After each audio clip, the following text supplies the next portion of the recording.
Bueno, a ver, vamos a sacarlo más fácil. Hola, buenas tardes a todos. Bueno, estamos todos aquí, ahí está, lo tengo aquí al lado por Juan Carlos y me complace darles la bienvenida a esta celebración en su honor, en sus primeros 80 años. Y me gusta dar las gracias, así que me voy a pasar dando las gracias, tengo una hoja, así que vamos a empezar. Bueno, esto se hizo gracias a una colaboración entre la Universidad de San Andrés, UCEMA, el respaldo de la Asociación Argentina de Economía Política y el acompañamiento de DB Catena.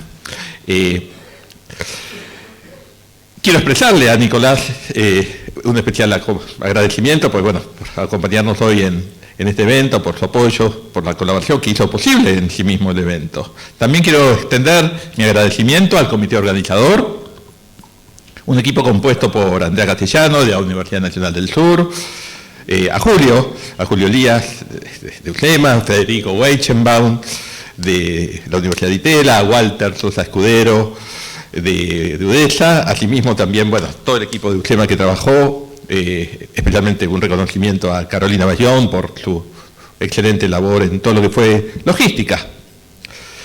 Por último, gracias a los panelistas, más vale, y ni que hablar a Juan Carlos. Y para terminar, es más fuerte que yo, soy autorreferencial, siempre me disculpo cuando lo voy a hacer, pues siempre me advierten que no debo serlo, pero bueno, costumbre. No puedo no recordar aquel curso que tomé con Juan Carlos en la UBA en 1981, cuando él venía del programa de Magdalena. ¿Te aprobé? Me aprobaste y me gradué con esa materia, porque siempre... Digo, porque el otro día me encontré con una alumna, le digo, ¿te aprobé? No.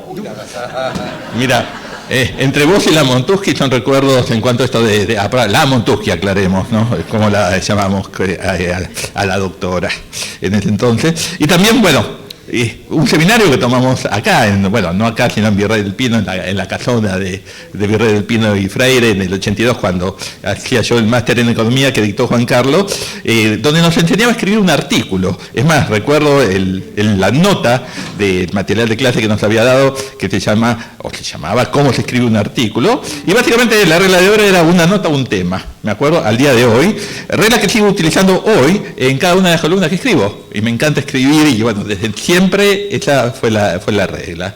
Bueno, ¿cómo organizamos este evento? Ahora, en un momento más, le voy a pasar la palabra a Andrea Castellano, expresidente de la Asociación Argentina de Economía Política, que va a leer una carta del actual presidente, Ana María Cerro, de la Universidad Nacional de Tucumán, y luego de ahí en más, Juan Carlos toma la batuta como moderador del evento. Antes de eso, y una pequeña sorpresa, les voy a leer un texto que nos envió Guillermo Calvo, para este evento. Dice Guillermo, esto es de hace unos días atrás, que es cuando lo envió. Me pasa con Juan Carlos como me pasa con mi familia. Estuvieron conmigo desde siempre y no me puedo imaginar sin ellos. Con Juan Carlos compartimos lo que podríamos llamar familia país, y en ese contexto sus contribuciones a la historia del país son muy especiales. Muchas de ellas suenan como historias del campo de batalla. Muy lejos de ser una mera descripción, su inmensa obra se siente como ha sido escrita por un patriota que no baja la guardia y trata de identificar factores que mejorarían los resultados la próxima vez. En cierto sentido, se podría decir que en su investigación histórica, su pluma se asemeja a veces en un sable buscando al enemigo. Pero dentro de Juan Carlos existe también el hermano generoso, el hermano que no ha sido envilecido por la grieta, sino todo lo contrario. Busca la luz que nos va a sacar de los enredos que nos paralizan y nos empobrecen. Se enoja, golpea la mesa, pero nunca busca la destrucción del otro. Trabaja como un chino, tratando de aclarar el camino de salida, pero todo lo que hace está inspirado por amor y esperanza y siempre por un bienvenido toque de humor. En resumen, querido Juan Carlos, que los 80 te den aún más ganas de seguir contribuyendo como lo has venido haciendo hace tanto tiempo. La Argentina te necesita y tus amigos de siempre, aún más. De Guillermo.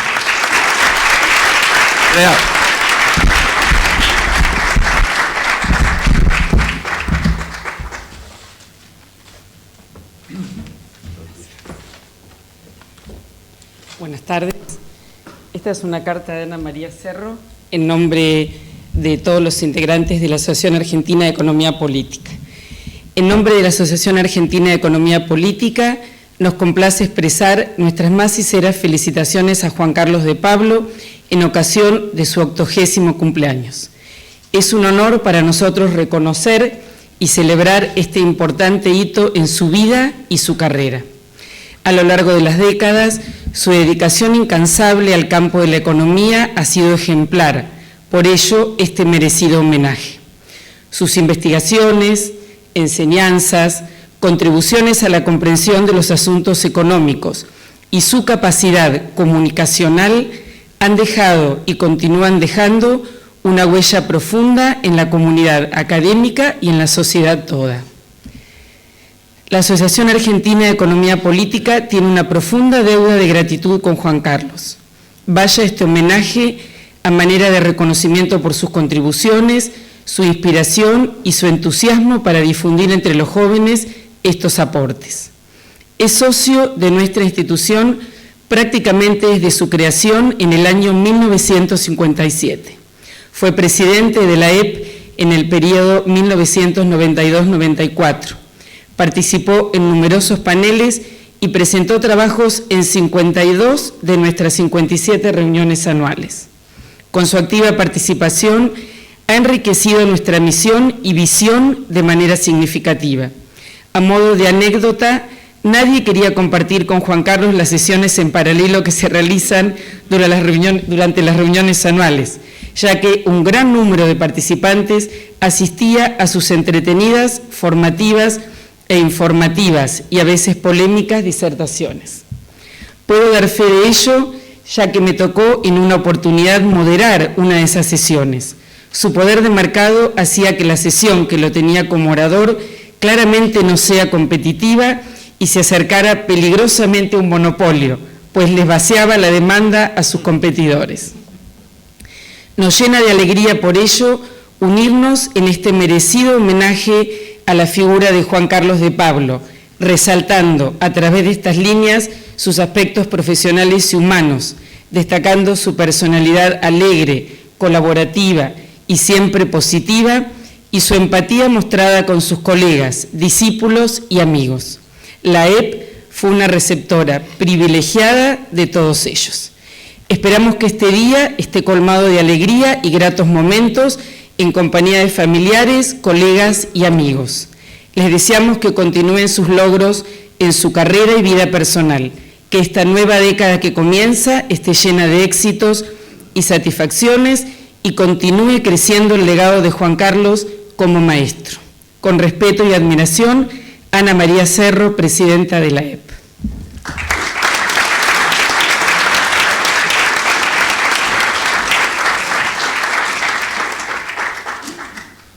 Bueno, se supone que tengo que tomar la batuta, para lo cual primero llamo a Martín Lagos, a que hable, si es posible, a favor mío.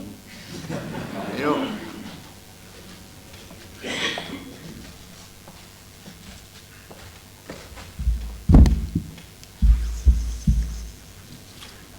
Bueno, se supone que esta reunión es para homenajear y para honrar a Juan Carlos. Yo tengo que decir que yo me siento muy privilegiado por haber sido invitado a participar de este homenaje. Y por lo tanto, a él, que seguramente ha tenido algo que ver en que yo esté hablando aquí ahora, y a los organizadores les quiero agradecer. Si hablo un poco más de 5 minutos, perdóname, me apruebas. No creo que sean más de 8.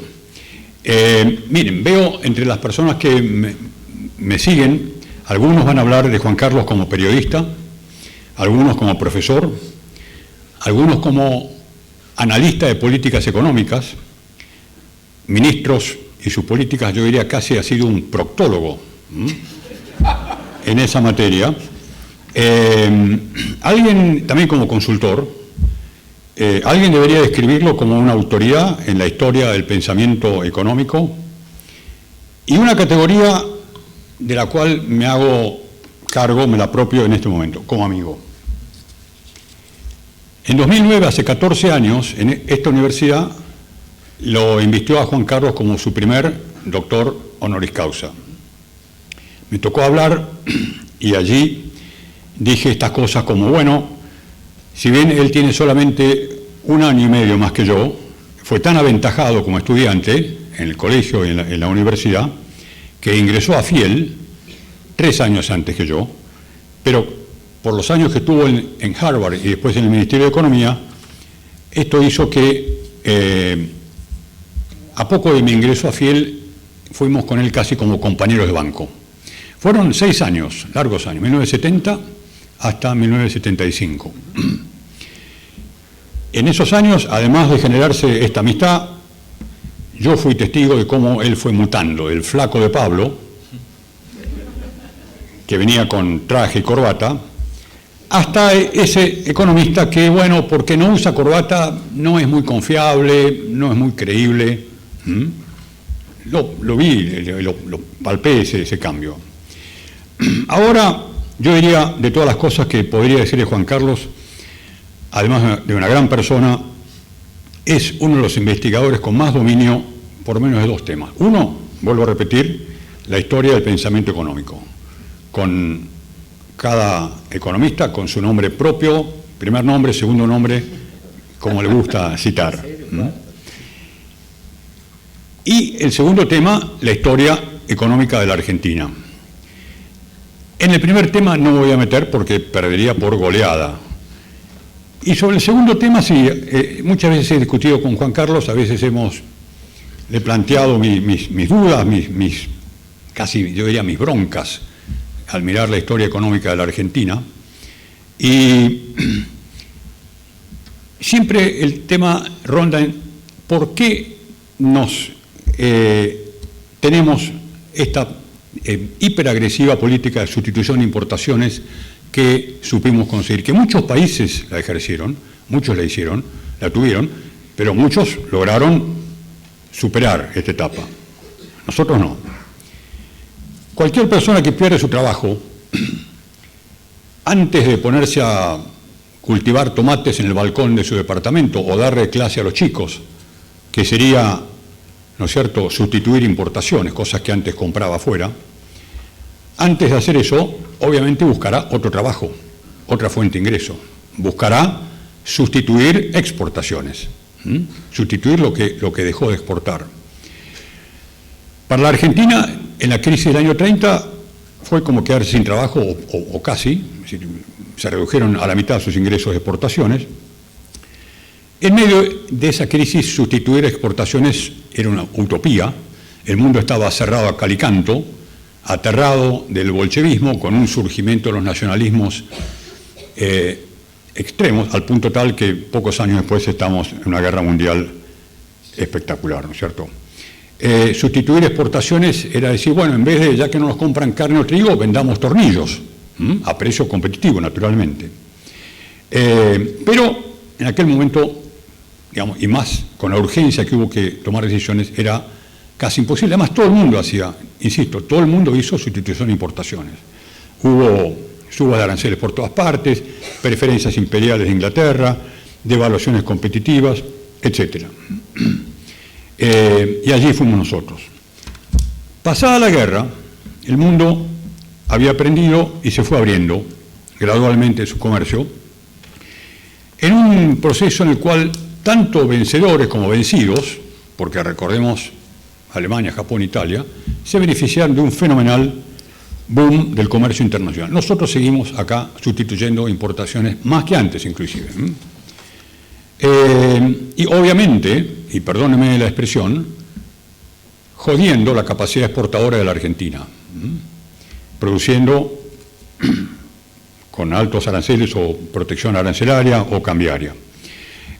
Alguien inventó la expresión el sesgo antiexportador del proteccionismo. A lo mejor Juan Carlos me podrá decir quién fue la primera persona que escribió estas 3 palabras, tan bien indicadas. Nos entró una anemia exportadora. Voy a citar solamente una cifra. La cantidad de toneladas que Argentina exportó en el año 55 eran iguales a las de 1932. 13 años y seguimos exportando la misma cantidad de toneladas.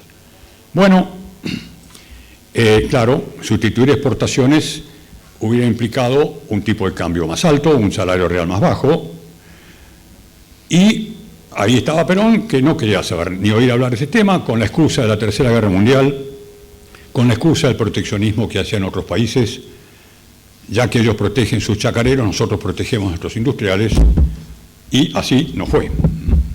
No volvió Pinedo o Previch al Ministerio de Economía, vino Miranda. Con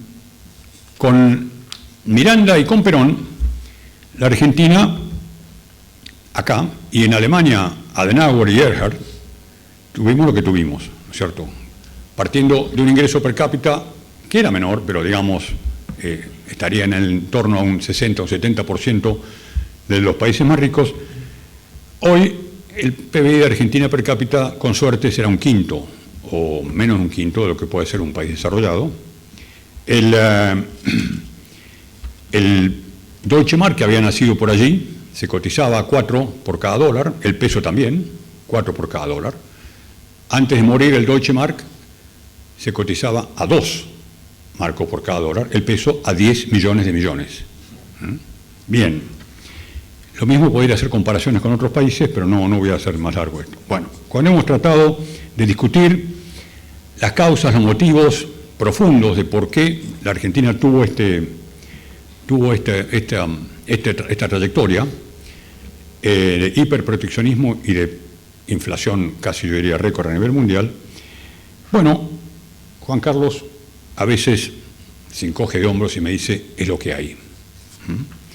Y así yo me divierto con mi viejo amigo, a quien ahora le quisiera dar un gran abrazo y los mejores deseos para él, para su querida Ani, para sus hijas y sus nietos. Nada más.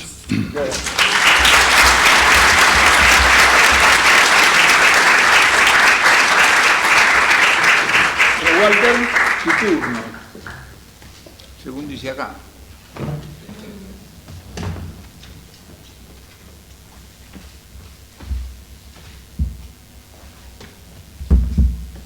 Espero que la tecnología no me traicione. Profesor de Pablo, está llegando el tiempo, ¿no? Lo digo porque... ¿Cuántas horas tengo? 10 minutos. Buenísimo, perfecto. Bueno, primero, muchísimas gracias a UCEMA por organizar esto. También a Federico, a Julio, a Andrea. Todo empezó con uno de esos emails que manda Federico cada tanto, Federico Buenjo, que me dice, che, tenemos que hacer algo por lo de Juan Carlos. Y bueno, esto empezó en marzo y me alegra enormemente que estemos todos reunidos. Les agradezco a todos. Yo estoy muy contento. Primero la selfie. En el año 1990, hace 33 años, yo tomé, sospecho que las 3 decisiones más importantes de mi vida. Acepté la propuesta de en ese momento una jovencísima universidad, la Universidad de San Andrés, para incorporarme a su plantel. Hace 36 años que sigo. Exactamente la misma semana me casé con mi esposa, también hace 33 años. Y acepté la propuesta de Rolf Mantel, otro de mis mentores, de incorporarme a la cátedra del profesor Juan Carlos de Pablo. Así que bueno, en esos días yo hace poco tiempo que estaba recibido, entonces tuve la interesante experiencia de experimentar, valga la redundancia, al profesor de Pablo en mi doble rol de estudiante. Yo todavía era muy fresco como graduado y también de profesor. Entonces quería reflexionar, compartir con ustedes algunas ideas acerca de las enormes contribuciones de Juan Carlos a la docencia. El único argumento que hace a un buen docente, no creo que sean ni las encuestas ni lo que opinamos nosotros, sus colegas. A mí me ha tocado dirigir la licenciatura en Economía de la Universidad de San Andrés y en cierto sentido vigilar qué es lo que hacía y lo que no hacía. La única cosa que me parece que es relevante a la hora de catalogar un buen docente es lo que opinan sus alumnos en el largo plazo, no cuando terminan el curso. Alberto Porto, otro gran educador argentino, decía que la cantidad de confusión de una buena clase no puede ser nula. Entonces uno tiene que terminar las clases de un muy buen profesor con una sana confusión, y esa sana confusión era lo que era capaz de generar Juan Carlos en clase. Déjeme que le comparta algunas ideas que sostienen este tipo de aseveraciones. Necesito que se ponga en el lugar de un chico que tiene 17, 18 años, que terminó, como es costumbre en Argentina, muy posiblemente la escuela primaria y la secundaria en el mismo lugar, y que se tiene que enfrentar a más de 1,90 m de estatura, tanto física como intelectual. Y el principal trabajo de Juan Carlos de Pablo en sus clases era desarmar esa estructura para bien. Era hacer que el chico mute de ser un estudiante pasivo a eventualmente transformarse en un economista. Entonces, muchísima de la tarea de Juan Carlos de Pablo era desestructurar. Yo todavía recuerdo, lo involucro de vuelta a Fede en esto, algo que hacíamos con Fede ya después de muchísimos tiempos de graduarnos, que era ir a la primera clase de Juan Carlos. Es muy impresionante ver esa mutación en vivo. Todavía recuerdo una costumbre, que no sé si la sigue teniendo, pero vamos a preguntarle, que era hacerle escribir a los chicos qué sienten. Era muy fuerte decirle a los chicos qué sentís cuando tenés 17 años, qué esperás de esta profesión, y después que los chicos lean eso cuando terminan su carrera, es muy, muy impresionante. En definitiva, el primer trabajo de Juan Carlos era desestructurar a los alumnos, a veces de una manera muy brutal, ¿no? Porque los chicos están acostumbrados a una estructura que los acompañó desde el jardín de infantes, y dejar de lado esa zona de confort era toda una tarea de la docencia. La segunda característica que llevaba a esto de salir de la zona de confort era enfrentarlos a la realidad de una manera bastante, tanto honesta como brutal, si se quiere, ¿no? Un recuerdo que tengo de esa práctica es el siguiente. Yo me acuerdo exactamente como si fuese ahora. El día después, la primera clase que ocurrió después de la implementación del plan de convertibilidad. Lo que hacía Juan Carlos cuando empezaba su clase, que calculo que lo sigue haciendo, es abrir la discusión, porque se suponía que si uno era un estudiante de economía tenía que asistir a clase con el diario leído. El diario de papel, el diario de lo que sea, pero uno tenía que venir con una idea circunstancial de qué es lo que estaba pasando, sino que se esperaba que un alumno de economía tenía que tener una idea bastante clara de qué es lo que se estaba escribiendo.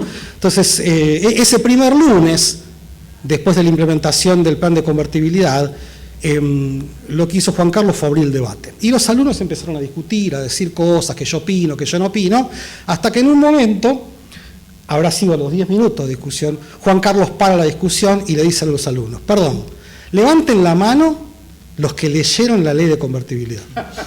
Entonces, obviamente nadie levantó la mano, y me acuerdo exactamente como si fuese ahora. Juan Carlos sacó de un portafolio una pila de papeles que eran fotocopias de la ley de convertibilidad, la distribuyó entre los alumnos y le dijo: bueno, ahora se callan, leen, y dentro de media hora retomamos la discusión. Ese tipo de práctica, por favor, esto es, ¿te acordás? Es un diálogo. Exactamente lo mismo con el mismo resultado. En definitiva, era una práctica muy común, exactamente, de que el instinto, de muchos de los que estamos, de nuestros coterráneos, es ponerse a hablar sobre lo que uno sospecha que son las cosas, y enfrentarse a tener que leer una ley. Era algo muy fuerte, insisto, de vuelta, pónganse no en el lugar de ustedes que son profesionales, sino de un chico que acaba de salir del colegio secundario, ¿no?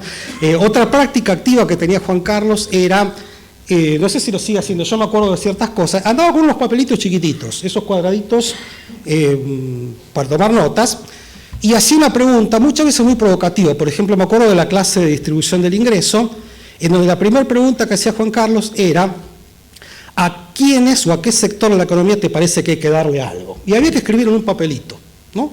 Entonces, después abría el debate y los alumnos opinaban, y Juan Carlos le decía: no, lo que está escrito en el papelito. No me digas cosas que se están ocurriendo, porque yo necesito que para una discusión seria que tomes algún tipo de postura, si no, no tiene sentido esta discusión. O sea que en definitiva, no sé si, está bien, es un diálogo esto, obviamente, ¿no? Pero en definitiva, muchísimo del trabajo de Juan Carlos tenía que ver con desestructurar la cabeza de los chicos, que tenían a responder primero por pruebas por autoridad, ¿no? Es decir, no porque el libro dice tal cosa, dado que están permitidas las infidencias. En esa época utilizamos un libro de un autor griego llamado Koutsogiannis, y en medio de una discusión fuerte con un alumno, el alumno le dice tal cosa, Juan Carlos le dice: ¿por qué? Bueno, porque lo dice Koutsogiannis. Y Juan Carlos dice, bueno, pero es un griego pelotudo. Así, discúlpeme el latín, pero justamente una de las tareas que tenía que hacer Juan Carlos era desarmar las pruebas por autoridad y hacer que el chico se enfrente a los datos y a los razonamientos. Es una tarea muy importante. Otro componente importantísimo de Juan Carlos como profesor era enfrentarlos a la realidad de una manera no anecdótica, sino funcional. Lo cuenta en uno de sus libros, pero este es un ejemplo muy interesante. Yo recuerdo cuando contó, porque lo hizo en una fábrica, poner a hacer andar un motor. ¿Se acuerda de esa? Del famoso motor de Renault, ¿era? Claro. Perfecto. La idea era esta, ¿no? Era explicar a los chicos cómo funciona la curva de costos medios, y el ejemplo más tosco era lo que uno hace cuando acelera el auto y deja el cambio quieto, ¿no? En algún momento el auto es muy ineficiente, a partir de un cierto momento el auto empieza a acelerar, pero a partir de cierto momento se escucha ese ruido infame, que es que el auto ya está andando a una velocidad demasiado baja, y lo que uno hace es poner el cambio. En la época que había autos con cambio, no automáticos como ahora, ¿no? Bueno, fíjense que esta descripción exactamente califica cuál es el trabajo de una curva de costos medios de corto plazo y de largo plazo. Insisto, yo no reviso ese ejemplo hace 33 años. No me lo puedo sacar de la cabeza. No logro sacarme de la cabeza que la representación más veraz que tengo de ¿qué es lo que hace la curva de costos medios de corto plazo y largo plazo? Tiene que ver con que uno se está cambiando de curva de costos de corto a largo plazo justamente cuando uno mete el cambio, ¿no? Y en algún momento uno decide que va a andar una velocidad, y ahí es justamente cuando aparece el mínimo tanto de la curva de costos de corto plazo como la curva de largo plazo. Así que en definitiva ese ejemplo es fantástico. Te digo, Walter, que no sé con cuál de las empresas hablé, me presentaron a un ingeniero. Yo me acuerdo de todos, con Renault. Con Renault puede ser. Sí. Bueno, me acuerdo que hablé con un ingeniero, el tipo, la cosa le pareció absolutamente insólita, pero me dio los datos, y que era lo único que yo quería. Exactamente, y está en uno de los libros, está dibujada esa curvita de costo de corto plazo y que justamente se cruza por el mínimo y todo lo que uno enseña en las clases. Un último comentario, dos, que quiero hacer es que muchas veces la relación de profesor es de mentor.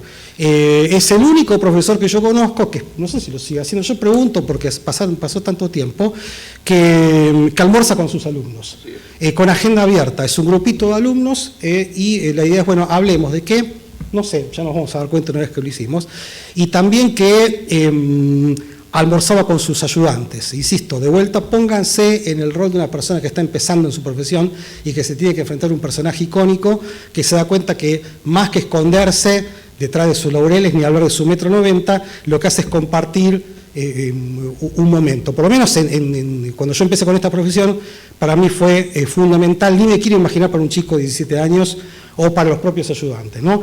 El último comentario, ¿hay algún alumno por acá que haya tomado clase con Juan Carlos a su momento? Lo tengo que decir por los que están bueno, les hablo de ellos los que están por online, el picatelás. ¿Se acuerdan del picatelás? El picatelás era tremendo, era la frase que usaba Juan Carlos. Hay que dar clase frente a 100 y pico de personas, ¿no? Hay que dar clase, es una actuación, créanme que lo que están viendo es una especie de Ricardo Darín focalizado en cada milímetro, y es increíble la habilidad que tenía Juan Carlos para detectar qué pasaba en todos los lugares del aula, y creo que en todas las clases siempre había un picatelás, que era una forma de decirle a alguien que se tenía que retirar, ¿no? Más de una vez le dijo picatelás a un ayudante. Bueno, eso es lo que... Un día agarro a dos que estaban hablando y digo, píquensela ustedes dos. Y los demás entran a cagar de risa. Y yo digo, no dije nada, no, son ayudantes. Digo, esos son los primeros que tienen que saber que acá no se habla. Exactamente, así que bueno, en definitiva, te tenía que nombrar el picatelás para los alumnos que sé que están viendo online. Así que termino con esto, un pequeño comentario.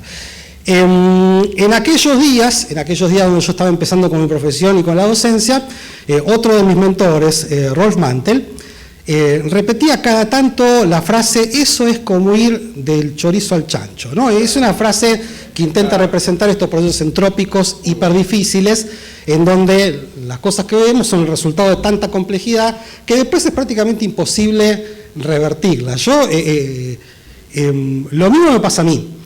Yo no, como se dice ahora en las redes sociales, no tengo ninguna prueba, pero no tengo ninguna duda de que mucho de lo que los docentes de mi generación le debemos a De Pablo es enorme. Así que, como no me animo por razones entrópicas a pagar la deuda, simplemente le tengo que agradecer. Muchísimas gracias. Gracias.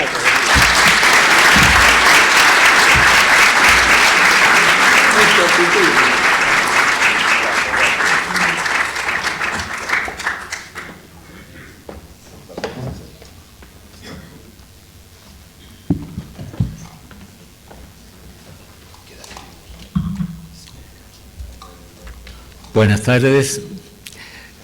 Primero quiero agradecerle a las universidades del SEMA y San Andrés darme el honor de participar de este homenaje a Juan Carlos, que ha sido maestro y amigo durante un montón de años.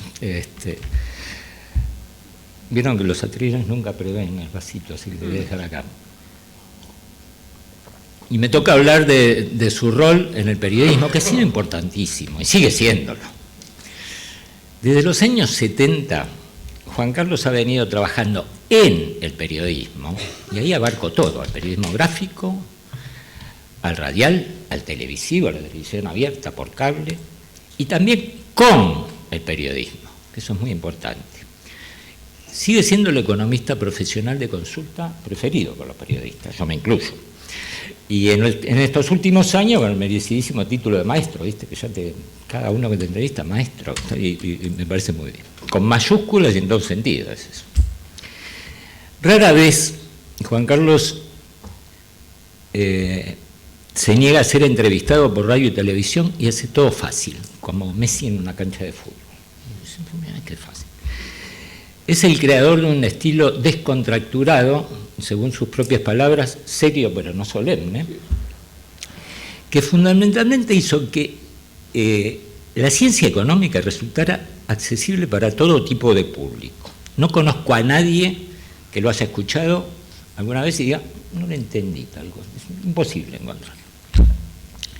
También fue el pionero en usar su sentido del humor, en sus comentarios escritos y orales, seguramente por la admiración que tiene por aquellas personas para quienes la vida es una fiesta, según también propia definición. Estas dos cualidades lo transformaron en una figura conocida y hasta me atrevería a decir popular. Me consta, desde hace décadas, que mucha gente iba a escuchar las conferencias de Pablo y ¿cómo están ustedes? Así con esta media sonrisa, o salía con una sonrisa como quien en algún momento veía a Tato Bores en televisión o ahora a Roberto Moldaski en teatro, pero hablando de temas serios. Y yo mismo fui testigo de un episodio que él narra en su libro, de ir caminando con él por la calle Alsina del 400 y un automovilista que se dio vuelta y de Pablo, ¡pum!, chocó ya. Eso fue en los años, medio de los 80 más o menos. Acá no voy a ser original, pero otro sello distintivo fue en usar corbata, que ahora me parece normal, pero hace 30 años parece una herejía. Incluso su libro autobiográfico, Apuntes a mitad de camino, cuando cumpliste los 50, tiene como subtítulo Economía sin corbata. Así que, como modesto homenaje, yo que tengo la corbata pintada más o menos de la escuela primaria, esta vez me vine así. Y veo que todos los panelistas siguieron el mismo criterio. Bueno, ahora vamos a hablar sobre cómo se origina el fenómeno mediático y periodístico de Juan Carlos de Pardo. Y ahí me atrevo a opinar que el origen de esta popularidad y de su fama proviene de una fusión menos conocida que fue una crisis económica, el Rodrigazo de 1975. ¿Por qué? Yo no soy economista, me dedico al periodismo económico hace muchísimos años, ni vale la pena contarlo. Ahora, en aquella época, los periodistas que nos dedicábamos a la información económica, entonces se produce el Rodrigazo, que fue como una llamarada, parecida a una hiperinflación. No sabíamos qué pasaba, porque tampoco teníamos idea que eran los fundamentos macroeconómicos. Entonces, ¿qué hacíamos? Buscábamos a economistas, para que nos explicaran. Y por otro lado había otro fenómeno. Los medios, especialmente los diarios, le pedían notas de análisis y opinión a economistas profesionales, porque los periodistas no estábamos a la altura de eso. Y bueno, sí nos dedicábamos, a veces nos llegaban unos mamotretos que había que comprimirlos, estructurarlos y que se entiendan, porque había cosas incomprensibles, pero ojo, esto no aplica de ninguna manera al caso de Juan Carlos, que ya tenía una ventaja. Vos venías escribiendo regularmente en varias revistas, sí, freelance, entre ellas Mercado. Ahora, el resultado de ese juego de demanda y oferta se puede ver hoy.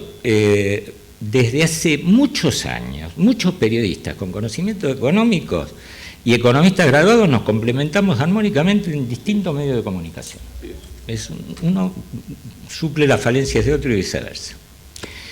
Cuando en 1982 Juan Carlos se incorporó al Cronista como editor general, vos medime el tiempo, pero yo lo medí, estoy dentro de...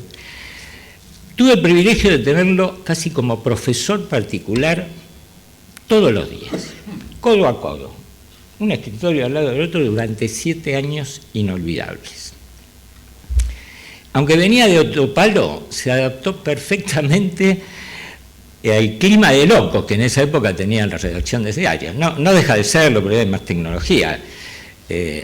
Nosotros escribíamos en Olivetti Lexicon 80, las noticias llegaban de las agencias por teletipos, después a la salida, si alguno lo necesita, le explico de qué se trataba. No había computadora, ni mucho menos internet. Y allí hizo muchos aportes, pero desde el punto de vista conceptual, de su aporte a nuestra profesión, a la periodística. Por un lado, nos enseñó algo que cuando Walter, para opinar hay que leer las medidas económicas. Pero por otro lado, nos enseñó a analizar y ponerlas en contexto dentro del principio de la escasez. Y muchos, entre los que me incluyo, incorporamos para siempre esas preguntas básicas que le servirían también no solo a los periodistas especializados en economía. ¿Cuánto cuestan esas medidas? ¿Quién las paga? ¿A quiénes benefician? ¿Y a quiénes perjudican? Si se generalizara esto, ganaría mucho en calidad del periodismo en general, especialmente el televisivo, me atrevo a decir. También nos enseñó a privilegiar el uso de gráficos como si fueran la fotografía de la información económica, que es mucho más fácil de visualizar que los cuadros con cifras. Walter Sosa Escudero hace poco en La Nación escribió de la necesidad de que los graduados en economía entrenen en la presentación visual de lo que hacen. Y durante este paso por el Cronista, además de haber escrito cientos de artículos de todo tipo, realizó varios reportajes a presidentes y a ministros de Economía, y en algunos de los cuales tuve el gusto y privilegio de acompañarlo junto a otro colega y amigo inolvidable como Daniel de la Costa, que éramos el trencito de escritorios de la redacción del Cronista Vieja de la calle Alsina.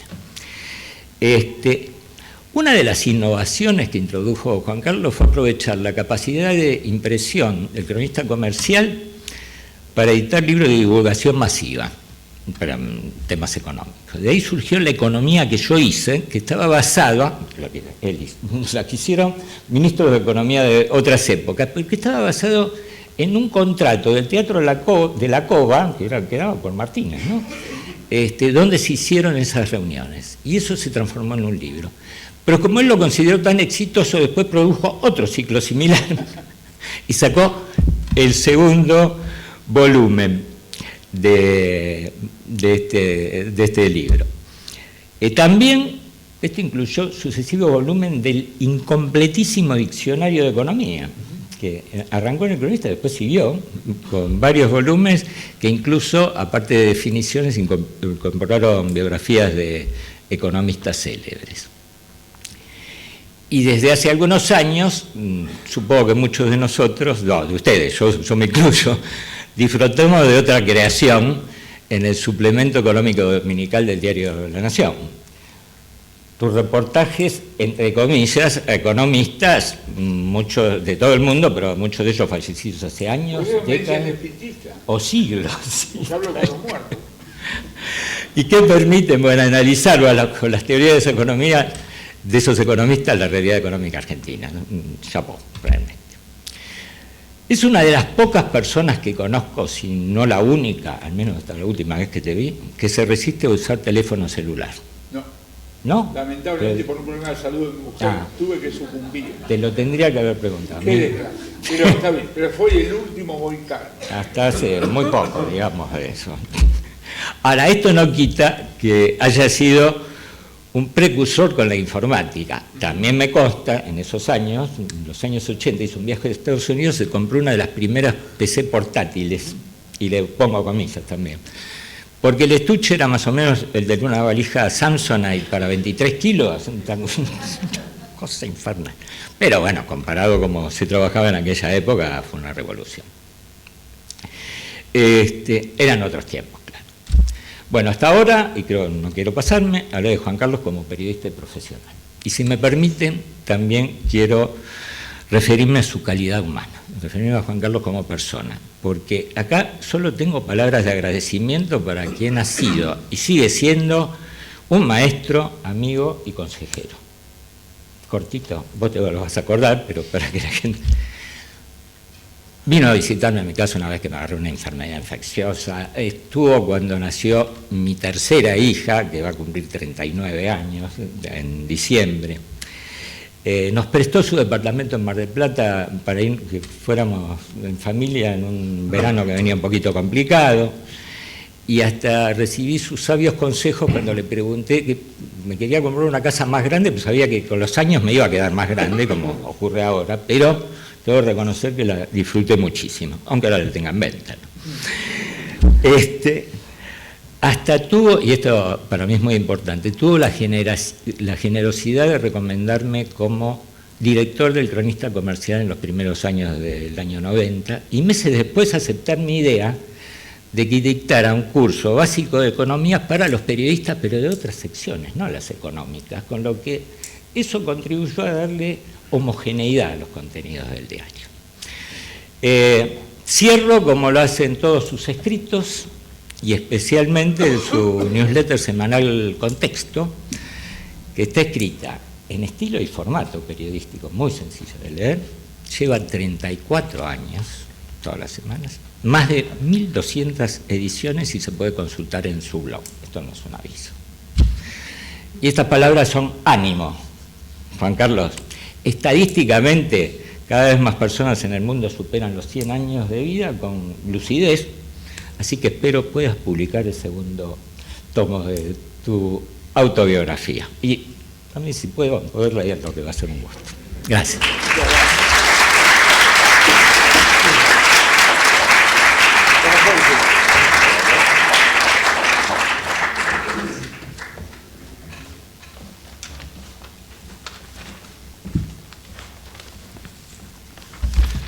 Bueno, en primer lugar agradecer a la AUCEMA y a la Universidad de San Andrés la invitación y por supuesto a Juan Carlos, que seguramente algo tuvo que ver en esto y para mí realmente es un honor. Conozco a Juan Carlos desde hace 54 años. Fue profesor mío en el año 69 en La Plata, y nos daba clases de economía internacional. Y la verdad que eran clases muy buenas, no solamente por lo que enseñaba, sino porque también permitía la discusión. Años 60, recordarán ustedes, los más grandes, que el país era una ebullición en términos de discusiones políticas, ideológicas, etc. Pero todos los compañeros, éramos un grupo chico, pues la carrera recién se estaban creando, y todos lo recordamos con muchísimo cariño. Yo en esa época estaba haciendo el servicio militar y pedía permiso, y cuando el capitán de la compañía me preguntaban quién es el profesor, yo le decía Juan Carlos de Pablo, está bien, puede ir, me da permiso para participar. Pero la verdad que le hemos pasado muy bien, y todos tenemos un gratísimo recuerdo del profe Juan Carlos de Pablo. En este festejo me han pedido que hable sobre la visión que Juan Carlos tiene de la política económica, sobre todo en Argentina. La verdad que Juan Carlos es un autor, bueno, es el autor más prolífico en economía y seguramente en otras ciencias que tiene Argentina. 55 libros y miles de artículos académicos y de divulgación. La verdad que es muy creativo en la elección de los temas y Y como decía, casi todos son, no casi todos, perdón, la mayoría están dedicados a la política económica, en particular de Argentina, pero también tiene escritos de teoría económica, economía aplicada, microeconomía, macro, etc. Yo he leído y tengo en mi biblioteca muchísimos libros de Juan Carlos, no me arrepiento, porque me pasa muchas veces que algunos viejos libros que a uno le da bronca y que están muy, muy mal hechos, uno lo termina tirando a la basura, pero no lo de Juan Carlos. La verdad que es impresionante lo que ha escrito. Yo creo que debe haber personas que tardan más en leer los libros de Juan Carlos que a Juan Carlos haberlos escrito. Porque es increíble, ¿no? Y a mí me da una sana envidia, porque toca los temas más relevantes de la economía, puede hacer una muy buena síntesis y lo hace de forma tal de que todo el mundo lo pueda entender. ¿Cómo encara el análisis de la política económica? En primer lugar, en términos conceptuales, ha escrito sobre Tinbergen y Frisch, sobre el tema, la cuestión de los instrumentos y la cantidad de objetivos, sobre Lancaster Lipsey y Lancaster sobre el second best, Guillermo Calvo sobre la credibilidad, etcétera, etcétera. Pero básicamente yo creo que el aporte más grande es cómo analiza la política económica. Primero, las condiciones iniciales, siempre tiene en cuenta el contexto político, el escenario internacional, el comportamiento de las variables macro, las cuestiones estructurales, la situación social, hace comparaciones históricas, que para mí son muy importantes. Si bien es cierto, cada crisis siempre es distinta a otra, tiene sus particularidades, pero siempre también hay un común denominador. Y en realidad, yo sé que muchos economistas dejan de lado ciertos temas. Juan Carlos es una persona muy integral en ese sentido. Y parte de la realidad. No pretende acomodar la realidad a su teoría de la economía. Y esto es un tema muy importante porque evita el sectarismo. Con Juan Carlos uno puede discutir, más allá está de acuerdo, no de acuerdo, pero es una persona muy, muy abierta y yo también recuerdo las clases de hace más de 50 años.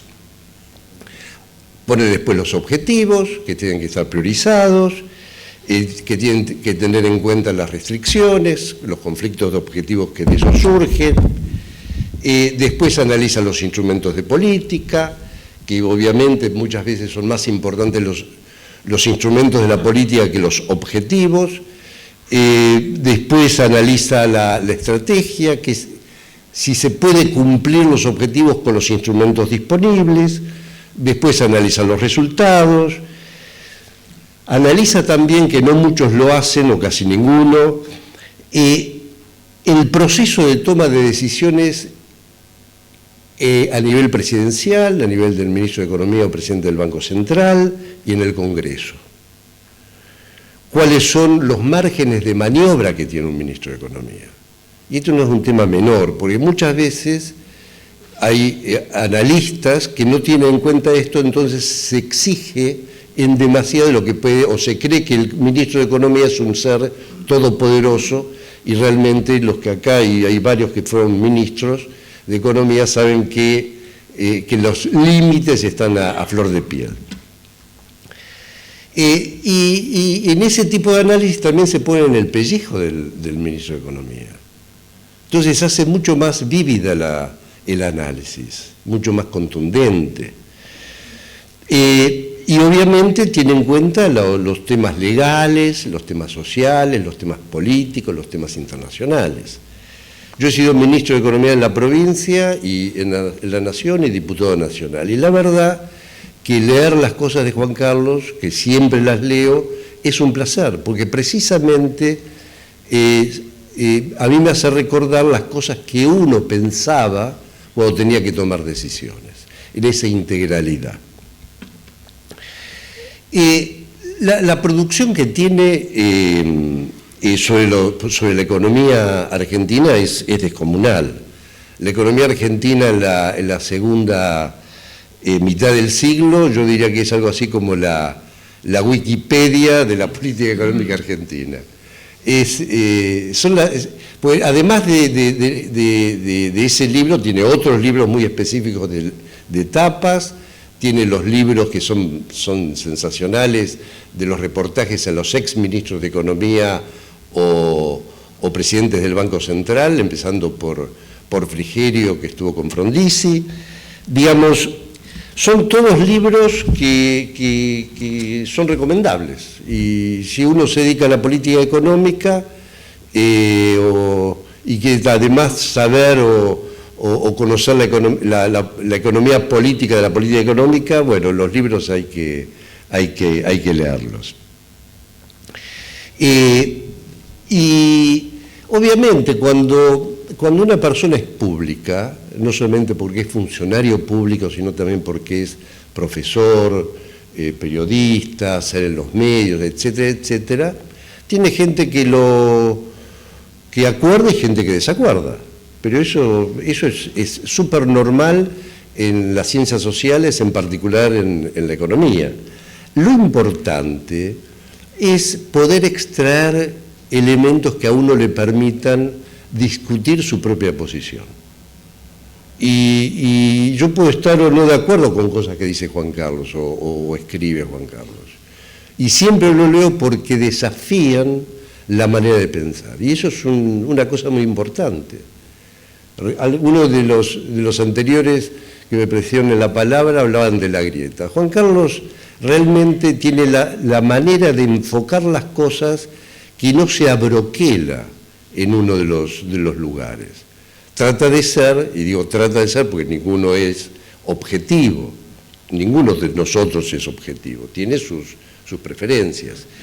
Pero yo creo que, y con eso termino, el aporte de Juan Carlos es muy grande para el país, no solamente por lo que enseña, sino por lo que ha escrito, porque tiene un sentido muy realista de la situación y es muy puntilloso, no anda volaseando, digamos. La anécdota que contaban, ¿quién leyó la ley de convertibilidad? Bueno, eso es aplicable a todos sus escritos. Es profundo, es serio, no solemne, como decían, ha sido un gran profesor, escritor, analista político de política económica, difusor de la ciencia económica, y en mi caso no quedan otras cosas que agradecer lo que me ha enseñado y lo que supongo me va a seguir enseñando. Muchas gracias, Juan Carlos.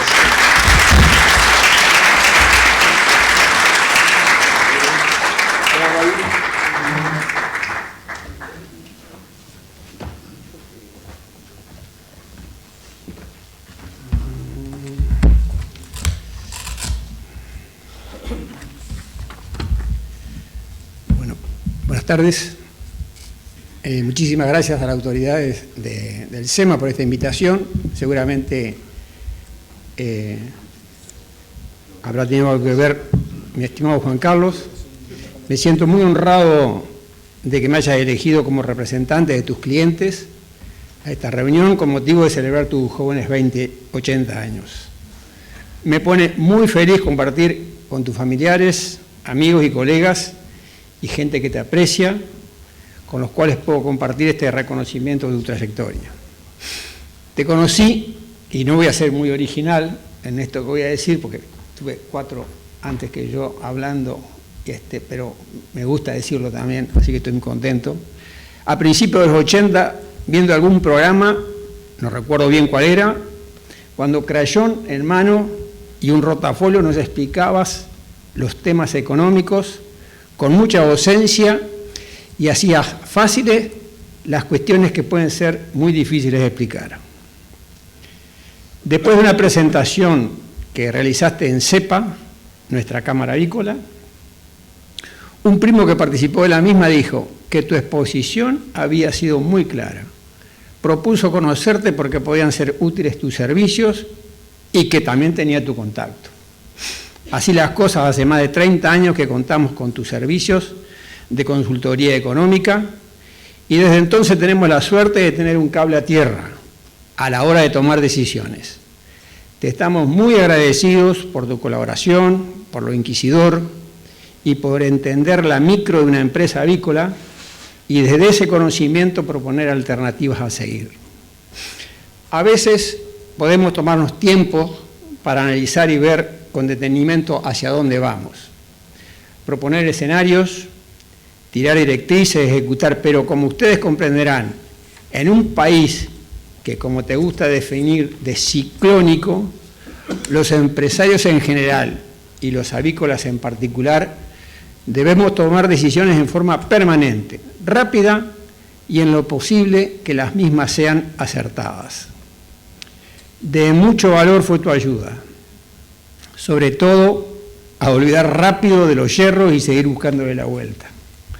Nos enseñaste que las decisiones deben ser juzgadas teniendo en cuenta el entorno en el cual se toman y no juzgadas con el diario del lunes, cuando todos conocen ya lo que ocurrió.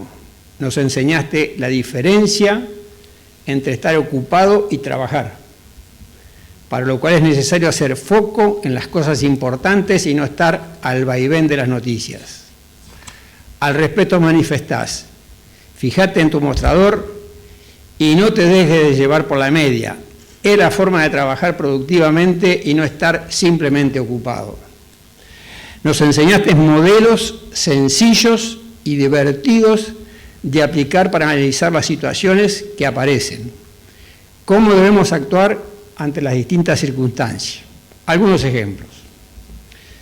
No hay nada más doloroso que un mal soportable. Te juro que cada vez que tengo un problema, aunque sea chiquito, me acuerdo de esto y le doy para adelante. Error tipo 1, error tipo 2, diluvio universal, el arca de Noé. Los estilos no se cambian. Y muchas otras figuras con las cuales nos familiarizamos y nos ayudan a ubicarnos. Estas herramientas que nos facilitaste nos permiten construir escenarios y prever acontecimientos y darle para adelante. Estudiar la posibilidad de que algo ocurra y medir la probabilidad de que pueda ocurrir, distinguiendo que posibilidad y probabilidad no es lo mismo. Diferenciarlas nos permite ahorrar tiempo y dilapidar esfuerzos.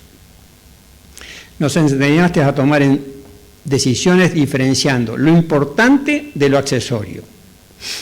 Dos hechos puntuales que recuerdo de tus consejos fueron en el 93, cuando decidimos automatizar nuestra planta y la compra de un túnel de enfriamiento. Las cotizaciones eran en dólares. El cagazo a endeudarnos grandísimo. Arrancaba la convertibilidad. Fuiste terminante. Dale, mandate.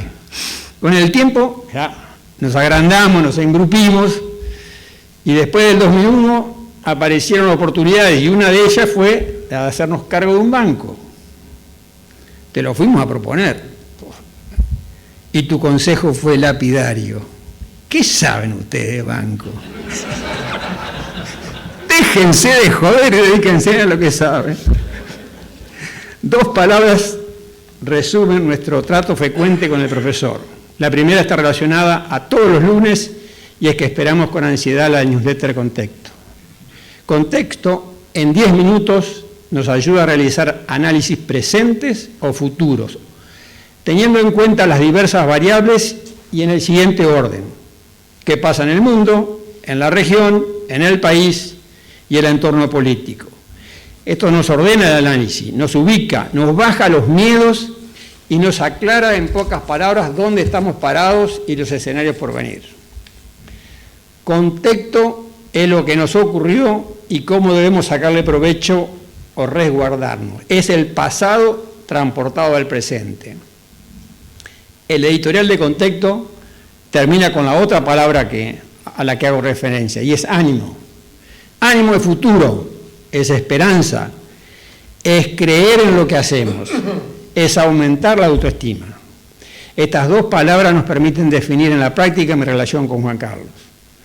Mucha gente en el pago conoce de nuestro trato con Juan Carlos y cada vez que aparece algo relevante se me acerca y me pregunta: che, gringo, ¿qué dice Juan Carlos del dólar?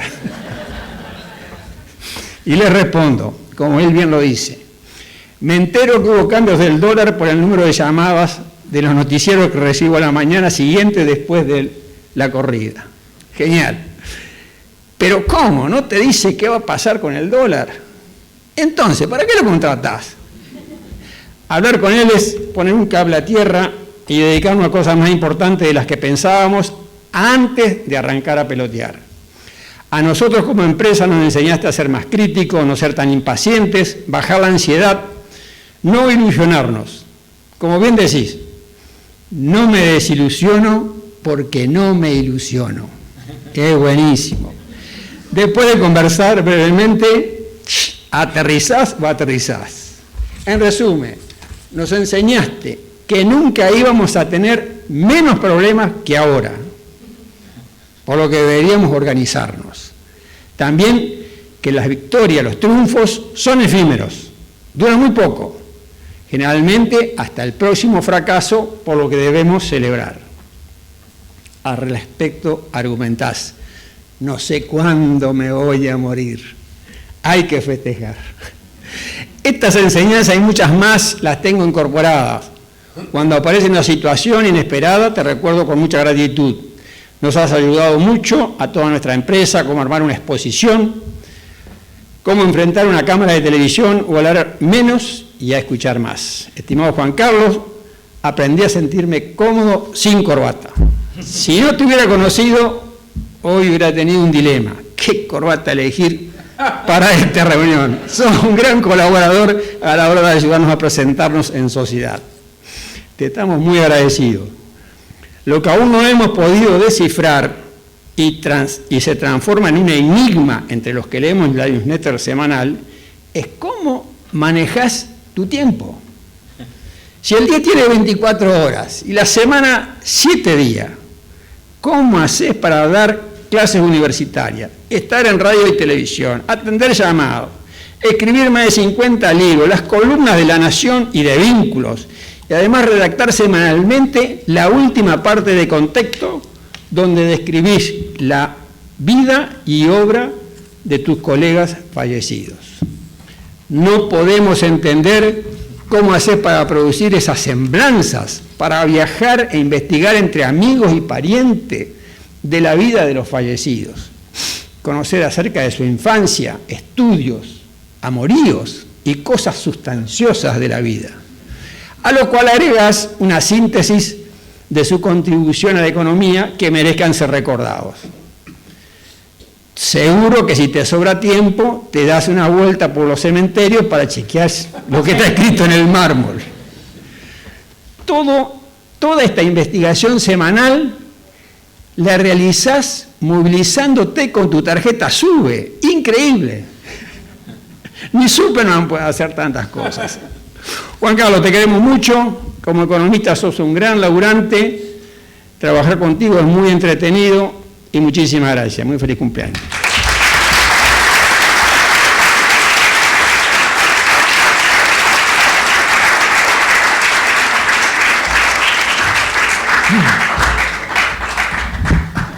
Bien, voy a ser breve. Organicé mis pensamientos alrededor de 2 palabras. La primera es un gigantesco gracias, multifacético. Espero no emocionarme demasiado. Yo cumplo años el 25 de noviembre. Entonces la pregunta es ¿por qué hicieron el acto ahora?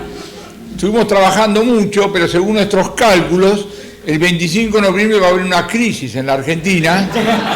Entonces aprovechamos un momento tranquilo como este para hacer esto. Y nos hemos reunido alrededor de mis primeros 80 años. Siempre recuerdo el pasacalle que le pusieron a Armen Alquian, el gran economista, compañero, cuando cumplió 80 años, dijo: Armen, los primeros 80 son los más jodidos. Así que Bueno, gracias muchachos por todo lo que dijeron. No voy a decir inmerecido, pero un poquito exagerado, pero realmente les agradezco. ¿En qué sentido gracias? En varios sentidos. Primero, gracias a Dios porque me dio salud. Mi clínico hace décadas, el doctor Lanosa, medio en joda, medio en serio, dice, con cliente como vos me fundo. Realmente es así. Segundo, gracias a mis padres, a Julián y Teresa, que a mi hermano Oscar y a mí nos educaron. Mi viejo, gran laburante, muy pasivo, y nuestra madre, una fantástica administradora de recursos bien escasos, que tenían usos alternativos. Tenemos educación, digamos así, acá estamos.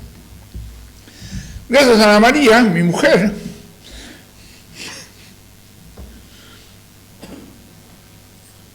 está atravesando un problema de salud, pero zafando. Hoy fue trasladada a un centro de rehabilitación. Así que a Dios gracias. Gracias a Ana María, tenemos a Gabriel, a Cecilia, a Jero, a Matías, a Santiago y a Albenja. Una familia verdaderamente fenomenal. Gracias a mis maestros y a mis profesores. El señor García en la escuela primaria, Pastor Sastre, mi profesor de economía, no sabía nada de economía, pero nos enseñó a pensar. Yo tengo en mi casa, en mi biblioteca, tengo el libro de texto de economía. No hay un gráfico, viejo. Pero nos enseñó a pensar, y por eso lo valoro. En la UCA, inolvidable, Balchequi, Felipe Tami, José María, mi querido maestro acá presente.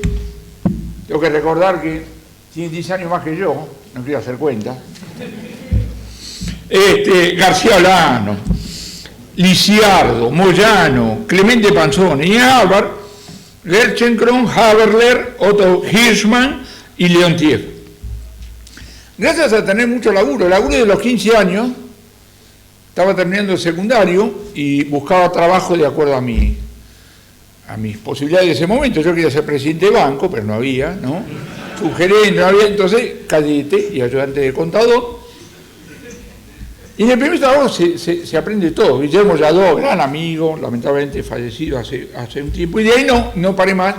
Y tengo la enorme suerte, no voy a decir cuál es el secreto de por qué hago tanto, eso no voy a decir. Pero tengo la enorme suerte de que laburo en cosas que me encantan. No podría decir que me encanta cada conferencia, casi todas las conferencias, casi todas las clases, casi todas las columnas, y eso realmente es una, digamos así, exquisitez. Por lo cual, entonces, lo que digo es que empiezo con un gigantesco gracias, digamos así, multifacético. No quiero apuntar a ninguna otra cosa. Y ahora voy a la última palabra. La primera palabra era gracias. La segunda palabra es Madadayo. Madadayo es el título de una joya cinematográfica dirigida por un señor que se llamaba Akira Kurosawa. Es la historia, es una maravilla, es la historia de un profesor japonés de alemán que es cuidado y venerado por sus alumnos. Entonces le organizan una cena todos los años y el viejo va y toma una cerveza y bueno, no se la pierdan porque es realmente una exquisitez. Pero Madadayo, que ahí se dice Madadayo, quiere decir aún no. Entonces lo que digo es, muchachos, chicas, ojalá nos veamos dentro de los próximos 50 años. Gracias por todo.